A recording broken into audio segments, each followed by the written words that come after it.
디모데 후서는 사도 바울이 제자 디모데에게 두 번째로 보내는 편지입니다. 그런데 특히 바울이 디모데에게 개인적인 이야기를 담아서 전한 편지입니다. 이 편지가 개인적인 편지라면 편지를 받는 사람인 디모데의 상황이 굉장히 중요할 것입니다. 그렇다면 이 편지를 받고 있던 디모데의 상황이 어떠하였을까요? 그가 첫 번째로 보냈던 편지인 디모데 전서를 살펴보면 디모데의 상황을 알 수가 있습니다. 디모데 전서 1장 3절과 4절인데요. 세 번역으로 읽어드리겠습니다. 내가 마케도니아로 떠날 때에 그대에게 에베소에 머물러 있으라고 부탁하였습니다. 그것은 그대가 거기에서 어떤 사람들로 하여금 다른 교리를 가르치지 못하도록 명령하고 신화와 끝없는 족보 이야기에 정신을 팔지 못하도록 명령하려는 것입니다. 그러한 것들은 믿음 안에서 세우신 하나님의 경륜을 이루기보다는 도리어 쓸데없는 변론을 일으킬 뿐입니다. 말씀을 읽어보면 이 당시 에베소 교회는 이 교회 안에 거짓 교사들이 들어와서 복음이 아닌 다른 가르침들을 전하고 있었던 것을 알 수 있죠. 이로 인해서 이 에베소 교회는 매우 혼란스러웠습니다. 그래서 디모데는 사도 바울이 그를 보내어서 이 에베소 교회를 안정화시키기 위해서 이곳에서 사역을 하고 있던 상황인 것이죠. 그런데 디모데가 감당했던 사역이 만만치 않았던 것 같습니다. 디모데 전서 4장 15절도 한번 보십시오. 이 모든 일에 전심전력하여 너의 성숙함을 모든 사람에게 나타나게 하라. 여기 나와 있는 이 모든 일에 전심전력하라는 표현은 세 번역으로 힘써 행하라는 표현이에요.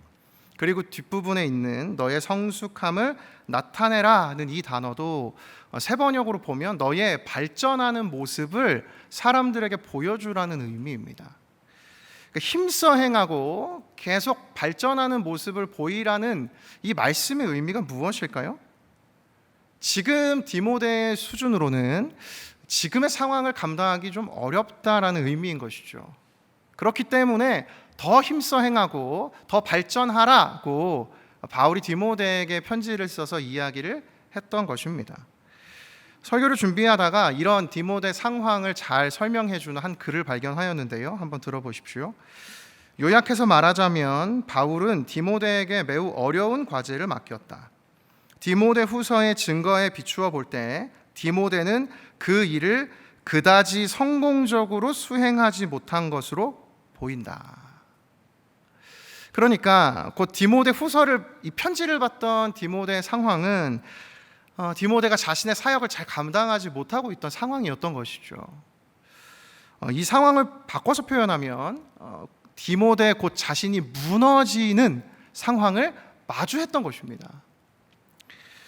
생각해보면 우리 인생도 이와 마찬가지라는 생각이 듭니다.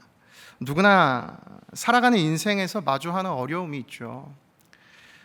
인생은 가까이에서 보면 비극이지만 멀리서 보면 희극이다라는 이 찰리 채플린의 유명한 명언처럼 우리 인생은 어느 누구나 가까이 다가가서 그 인생을 살펴보면 모두에게 저마다의 비극의 모습들이 있습니다.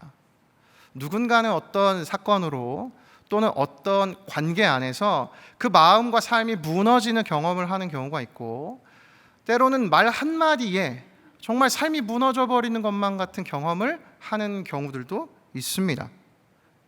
여러분은 어떠십니까? 오늘 살아오신 이곳에 계신 모든 성도님들 그 삶에 이런 나를 무너뜨리는 삶의 어려움과 풀리지 않는 문제를 마주하고 계십니까? 혹 그렇다면 그런 상황에 처해 있던 디모데에게 전해졌던 이 디모데 후서가 전하는 메시지가 오늘 우리에게 필요합니다. 이런 관점에서 오늘 본문 가운데 함께 나누고 싶은 두 가지의 메시지를 제가 준비했는데요. 첫 번째로 무너지는 나를 다시 일어서게 하는 힘. 그 첫 번째는 멈추지 않는 전진, 포기하지 말라는 것이에요. 이 디모데 후서를 이해하기 위해서는 디모데 후서와 디모데 전서와의 관계를 잘 이해해야 합니다. 바울은 디모데전서를 먼저 디모데에게 보내서 그 디모데 전서를 통해 디모데에게 여러 가지 사역들을 부탁을 했어요. 그런데 앞서 살펴본 것처럼 디모데는 그 주어져 있던 그 사역과 감당해야 하는 일들을 잘 감당하고 있지 못했죠. 결국 그가 직면한 문제를 잘 풀어가고 있지 못했습니다. 그래서 바울이 다시 디모데 후서를 작성해서 디모데에게 그 편지를 보냈어요. 풀리지 않는 문제 앞에 서 있던 디모데에게 바울은 어떤 메시지를 보냈을까요? 이 디모데 후서에서 반복해서 바울이 표현하는 내용이 있다면 바로 그 내용이 바울이 디모데에게 지금 들려주고 싶은 메시지였을 겁니다. 디모데후서를 쭉 읽으면서 반복되는 표현을 하나 발견했는데요. 제가 몇 구절들을 읽어드리겠습니다. 디모데후서 1장 8절입니다. 그러므로 너는 내가 우리 주를 증언함과 또는 주를 위하여 갇힌 자 된 나를 부끄러워하지 말고 오직 하나님의 능력을 따라 복음과 함께 고난을 받으라. 2장 3절도요. 너는 그리스도 예수의 좋은 병사로 나와 함께 고난을 받으라. 4장 5절도요. 그러나 너는 모든 일에 신중하여 고난을 받으며 전도자의 일을 하며 내 직무를 다하라. 바울이 계속해서 반복해서 디모데에게 전하는 메시지가 있죠. 바로 고난을 받으라는 메시지입니다. 여기서 이 고난을 받으라는 메시지, 이 의미를 잘 생각해 보아야 합니다. 여기서 의미하는 이 고난은 어떤 고난일까요? 디모데가 처해 있는 상황을 잘 생각해 보아야 할 필요가 있습니다. 복음을 전하면서 억울한 경험을 하는 그 어려움을 이야기하는 것일까요? 아니면 사도 바울이 복음을 전하면서 경험했던 것처럼 돌에 맞고 생명의 위협을 경험하는 그런 위태로운 고난을 의미하는 것일까요? 오늘 바울이 디모데에게 이야기한 이 고난은 디모데가 처한 상황을 고려해서 생각해야 하죠. 한 가지 질문 드리겠습니다. 디모데에게 지금 가장 어려운 점은 무엇이었을까요? 당연히 그가 감당해야 할 에베소 교회를 계속해서 정리하지 못하고 있는, 혼란스러움을 잠재우지 못하고 있는 자신의 무력함입니다. 그것이 디모데가 겪고 있던 고난이었어요. 그에게 맡겨진 그 사역을 감당하는 것이 디모데가 겪고 있는 고난 아니겠습니까?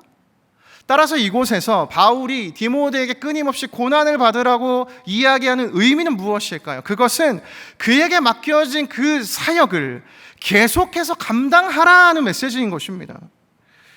설교를 준비하면서 살펴봤던 자료 중에서도 이 디모데 후서를 1장부터 2장 13절까지 그리고 3장 9절까지 그리고 또 4장 8절까지 이렇게 세 단락으로 나누었는데요. 이 모든 단락의 핵심이 바울이 디모데에게 충성하라는 메시지라고 설명했습니다. 따라서 본문을 통해서 디모데에게 바울이 전하고 싶은 메시지는 무엇입니까? 바로 디모데에게 맡겨졌던 그 사명, 그것에 충성하라, 끊임없이 계속해서 그 사명을 감당하라, 전진하라는 메시지인 것이죠. 디모데에게 맡겨진 그 사명에 포기하지 말고 계속 도전하고 걸음을 떼어 전진하고 계속해서 나아가라는 격려인 것입니다. 오늘 이 자리 가운데 삶의 어려움에 부딪히신 성도님이 계십니까? 그 일이 하나님이 맡겨주신 그 일입니까? 그렇다면 바울의 이 말씀이 오늘 우리에게 위로가 되면 좋겠습니다. 오늘 바울은 그 길이 잘못된 길이 아니라고 우리에게 말씀하고 있는 것입니다. 지금 겪는 그 어려움이 괜한 어려움이 아니라고 우리에게 들려주고 있는 것이죠. 그래서 바울은 오늘 디모데에게 이렇게 말씀하고 있는 것입니다. 포기하지 마라. 저는 오늘 이 예배의 자리가 저와 모든 성도님들이 하나님 앞에서 하나님, 저에게 맡겨진 이 사명의 자리, 주님이 부르신 그 삶의 자리를 멈추지 않고 믿음으로 전진하겠나이다. 오늘 우리가 이 시간 이 결단을 하는 오늘 이 예배의 자리가 되기를 예수님의 이름으로 축복합니다. 저를 따라 함께 고백하겠습니다. 전진해야 합니다.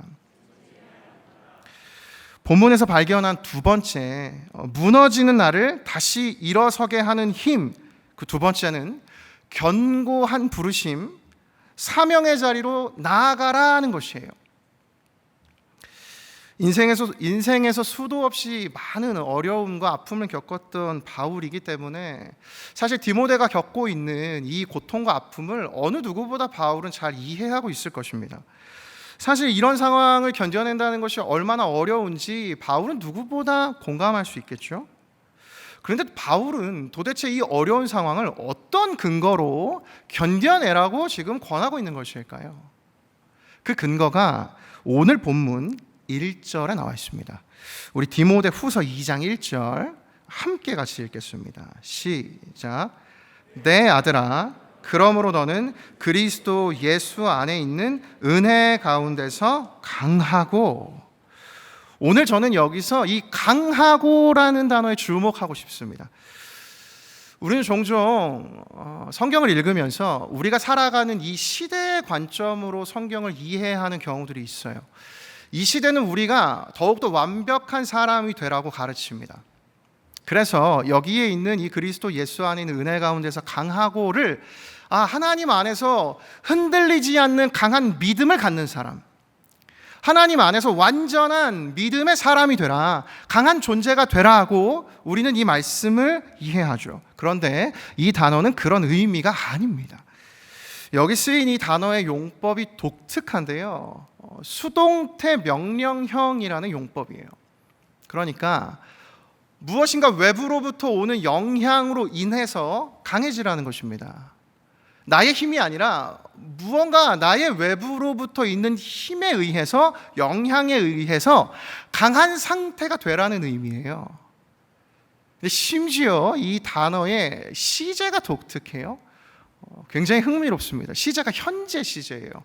그러니까 정리하면 계속해서 끊임없이 무언가로부터 영향을 받아 강한 상태가 되라는 뜻이 오늘 이 1절에 있는 강하고라는 단어라는 것입니다.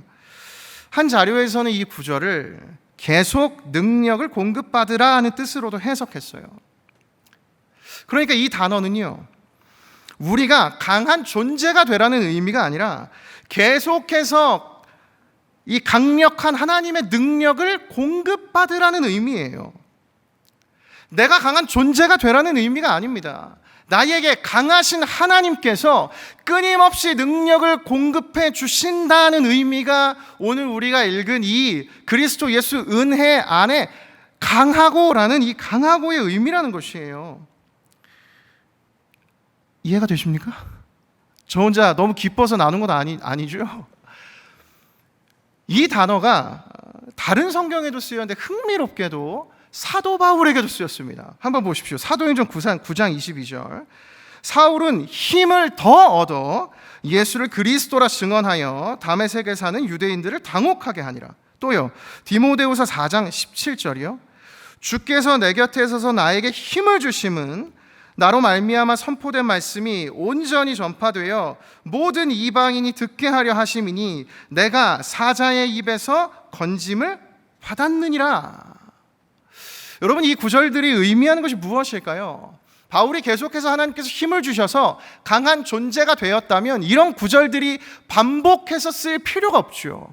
근데 끊임없이 사도 바울도 힘을 얻고 더 얻어서 또 하나님이 주신 그 나에게 힘을 주신 능력으로 힘입어서 자신이 계속해서 사역을 감당하고 있다고 사도 바울이 고백하고 있습니다.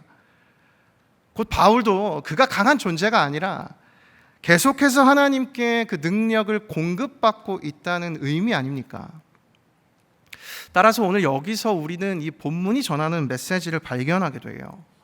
오늘 본문이 전하는 강함은 내가 강한 존재가 되는 것이 아니라 내게 강한 능력이 되시는 하나님께 계속 능력을 공급받으라는 메시지인 것입니다. 이 부분을 노진준 목사님이 그분의 믿음을 의심하다라는 책에서 이렇게 설명했어요. 한번 들어보십시오. 하나님은 우리를 강하게 하지 않으신다. 오히려 우리의 강함이 되어주신다. 그래서 강한 믿음이 아니라 믿음 안에서 강함을 말씀하신다. 사랑하는 성도 여러분, 하나님은 우리를 강하게 하시지 않습니다. 단 하나님이 우리의 강함이 되어주십니다. 여러분 믿으십니까? 이것을 경험하고 계세요? 저는 말씀을 준비하면서 이 말씀이 오늘 저와 모든 성도님들에게 위로와 소망이 된다고 느껴졌습니다. 왜인지 아십니까? 오늘 내가 비록 약한 존재라 할지라도, 내 믿음이 흔들리고 내가 강한 존재가 아니라 할지라도 내일 맡겨진 인생을 살아갈 수 있는 이유가 있다면 내 상태에 어떠함에 상관없이 주님이 나의 강함이 되어주실 때 그 인생을 살아갈 수 있다는 것입니다. 이것이 오늘 우리에게 소망이 되는 거 아닙니까? 하나님, 오늘 나는 연약하고 능력이 없고 나는 오늘도 디모데처럼 무너지는 상황 가운데 있지만 하나님, 나에게 오늘 소망이 있습니다. 주님이 나에게 강함이 되어주시기 때문입니다. 오늘 이 믿음의 고백이 주님에게 고백되는 우리의 예배가 되기를 원합니다. 저를 따라 다시 한번 고백하겠습니다. 하나님이 내게 강함이 되십니다. 그렇다면 마지막 한 가지 질문을 하게 되죠. 하나님, 그럼 어떻게 이 그리스도 예수 안에 있는 은혜 가운데서 강한 이 능력을 경험할 수 있나요? 하나님이 강하고의 능력을 어떻게 경험할 수 있죠? 이 능력을 경험하기 위해서는 아주 간단한 답이 있습니다. 우리가 읽었던 1절 말씀 강하고 단어 앞에 그 전제가 숨겨져 있어요. 다시 한번 디모데후서 2장 1절 함께 읽겠습니다. 시작. 내 아들아, 그러므로 너는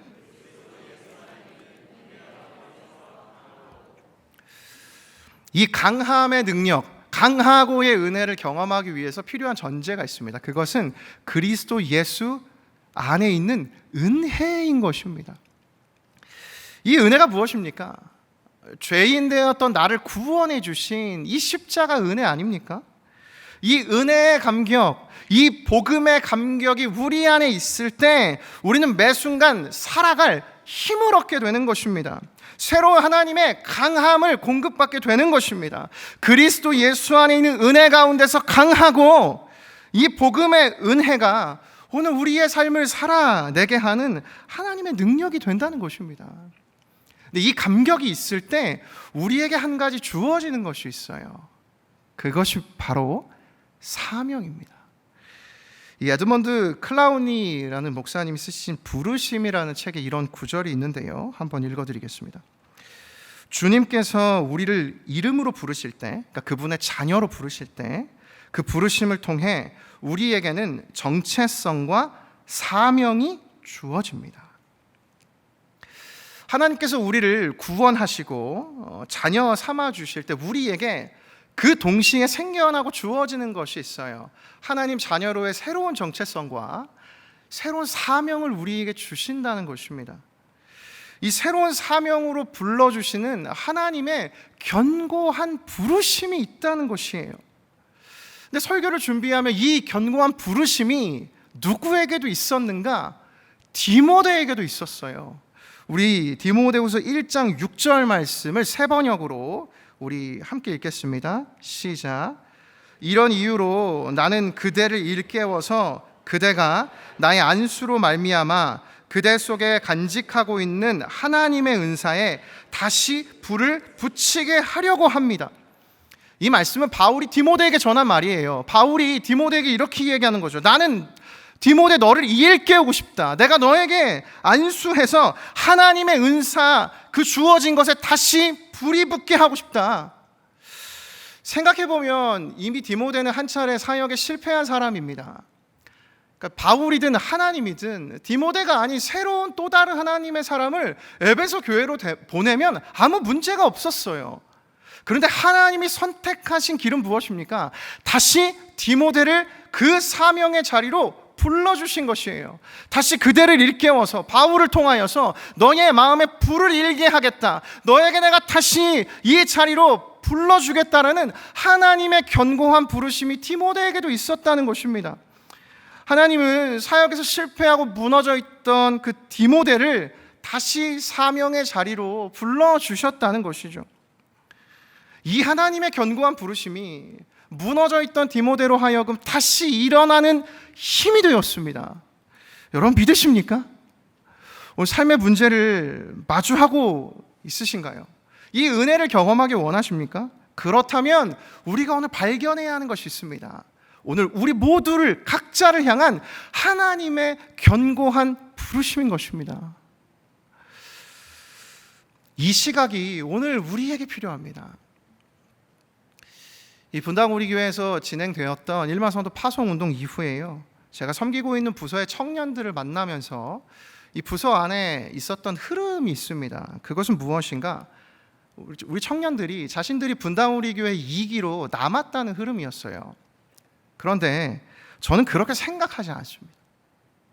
그리고 청년들에게 이 마음을 나누었어요. 하나님께서 우리를 이 새로운 2기 사역에 남은 자들로 우리를 불러주실 리가 없다. 하나님이 우리 각자 모두에게 꼭 필요한 자리로 우리를 오늘 불러주신 것이다. 우린 남은 자들이 아니라 하나님이 불러주신 부르심은 받은 자들이다. 이 마음을 부서에서 나눴습니다. 오늘 이 마음이 우리에게도 동일하게 필요함을 믿습니다. 인생 가운데 주어진 무너지는 것만 같은 상황을 마주하고 계신 성도님이 계시다면 오늘 하나님이 들려주시는 이 말씀을 통해 다시 한번 우리의 견고한 부르심을 발견하기를 원합니다. 하나님, 다른 어떠한 것이 아니라 나를 불러주신 그 하나님의 사명에 감동하여서, 하나님 나를 불러주신 그 견고한 부르심에 힘입어서, 하나님 내가 다시 한번 일어나 주님의 그 사명을 향해 달려나가겠나이다. 오늘 그 고백을 드리는 이 예배 자리가 된다면 주님이 얼마나 우리의 고백을 들으시고 기뻐하시겠습니까? 마치 무너져 있던 이 자리에 디모데처럼 다시 일어나는 우리의 모습을 보시고 말입니다. 오늘 우리를 향한 하나님의 이 견고한 부르심을 발견할 때 주저앉아 있고 무너져 있던 우리의 인생이 다시 일어날 수 있는 힘을 경험하게 되는 줄을 믿습니다. 저를 따라 마지막으로 함께 고백하겠습니다. 나를 향한 견고한 부르심이 있습니다. 설교를 맺으려고 하는데요, 이 하나님의 견고한 부르심, 하나님의 아들로 불러주시고 또 그에게 사명을 주셨던 인생이 있습니다. 바로 예수 그리스도이십니다.